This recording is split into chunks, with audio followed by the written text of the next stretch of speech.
अभिशापित हो और संसार के वीर योद्धाओं से कहीं अधिक श्रेष्ठ सिद्ध होगे।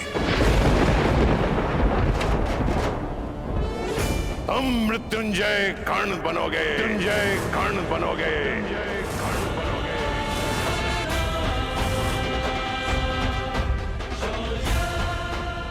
आज तक इतिहास मनुष्य को मिले वरदान को स्मरण करते आया, परंतु तुम्हारा श्राप वरदान से कहीं अधिक स्मरणीय रहेगा इतिहास में। जो महायुद्ध होगा उसमें तुम्हारा श्राप सबसे अधिक स्मरणीय रहेगा। मनुष्य वरदान पाकर भी विजय पथ की ओर नहीं बढ़ पाते, परंतु तुम अभिशप्त होकर भी निर्भय विजय पथ पर आगे बढ़ोगे कर्ण।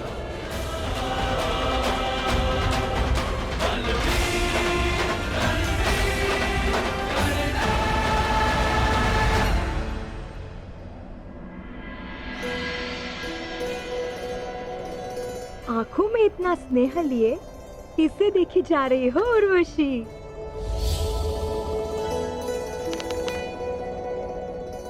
उस वीर को क्या तेज है उसके मुख पर और बाजुओं में कितना बल। ये कौन से देवता है? ये देवता नहीं, ये देवराज इंद्र के पुत्र है, अर्जुन। अर्जुन?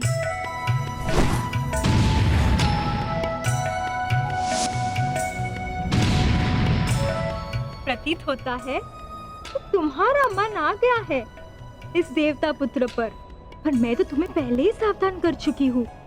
ये देवराज इंद्र के पुत्र है।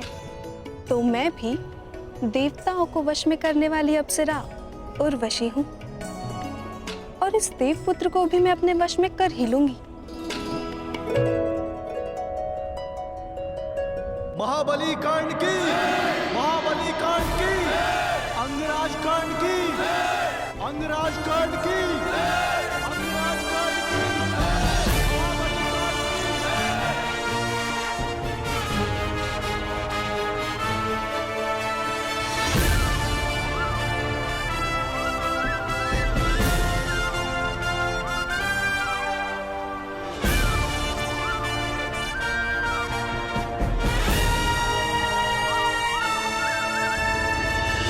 पिता महाराज, हस्तिनापुर ने आज दिग्विजय प्राप्त कर ली है, परंतु ये विजय मेरे मित्र अंगराज कर्ण की है। इसके दृढ़ निश्चय, इसके बाहुबल और इसके बाणों की धार ने हस्तिनापुर को आर्यव्रत का सर्वश्रेष्ठ साम्राज्य बना दिया है। मुझे ये बात कहने में कोई संदेह नहीं कि जिस प्रकार हस्तिनापुर पितामह भीष्म का सम्मान करता है,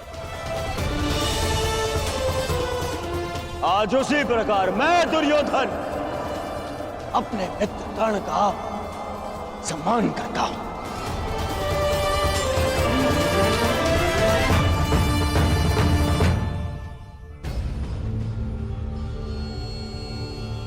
तो ये तक कहूंगा कि मेरा मित्र कर्ण है तो मैं सनात हूं और वो नहीं तो मैं अनाथ हूं। महाराज की जय हो। राजकुमार अर्जुन को पशुपतास्त्र प्राप्त हो चुका है और देवराजेंद्र उन्हें अपने साथ स्वर्ग ले गए हैं।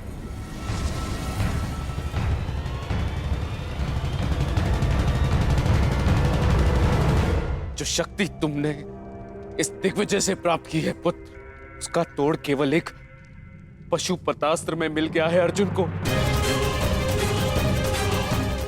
अब यदि युद्ध हुआ तो बहुत भयंकर होगा। पांडव अपना प्रतिशोध लेंगे पुत्र, पांडव अपना प्रतिशोध लेंगे।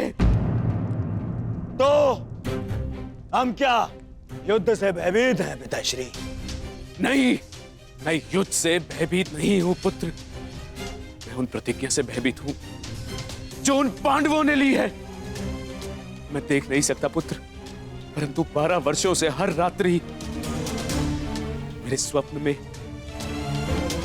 मुझे द्रौपदी का वो श्राप सुनाई देता है।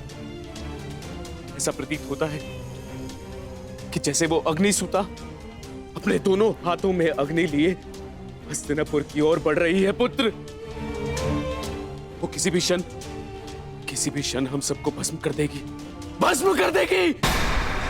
हमारे पास भारत की सबसे बड़ी सेना है। ये भयभीत होने का समय नहीं है। तो ये उत्सव मनाने का भी समय नहीं है पुत्र। मैं ये युद्ध होने नहीं दे सकता। पांडवों का वनवास समाप्त होने वाला है पुत्र। कुछ करो, गुप्तचर भेजो, यदि आवश्यकता पड़े तो स्वयं जाओ, परंतु उन पांडवों का अज्ञातवास प्रारंभ होते ही उन्हें पकड़कर वनवास भेज दो। हस्तिनापुर और मेरे पुत्रों की सुरक्षा के लिए उन पांडवों का सदा के लिए वनवासी हो जाना ही अधिक श्रेयस्कर है पुत्र। महाराज अब व्यर्थ में भयभीत हो रहे हैं। हमारे पास विशाल सेना है। भारत के सभी महारथी या तो हमारे मित्र हैं या हमारे अधीन। हमारे पास योग्यता है, इतना बल है, फिर क्यों ना करें युद्ध? क्यों न संसार को सिद्ध कर दे कि हस्तिनापुर ने पांडवों का राज्य बल से जीता है, युद्ध के छल से नहीं। माना सभी महारथी तुम्हारे अधीन है कर्ण, परंतु मैं भाग्य को भी अपने पुत्र के अधीन होते देखना चाहता हूं। मैं भाग्य को कोई अवसर नहीं देना चाहता और ना ही उन पांडवों को।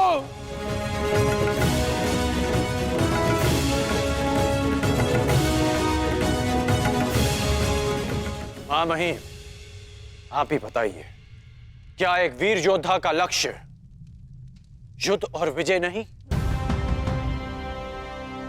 क्या गुप्त रूप से दृष्टि रखना कृपाणु का कार्य नहीं होता? इस समय मैं महाराज धृतराष्ट्र से सहमत हूं।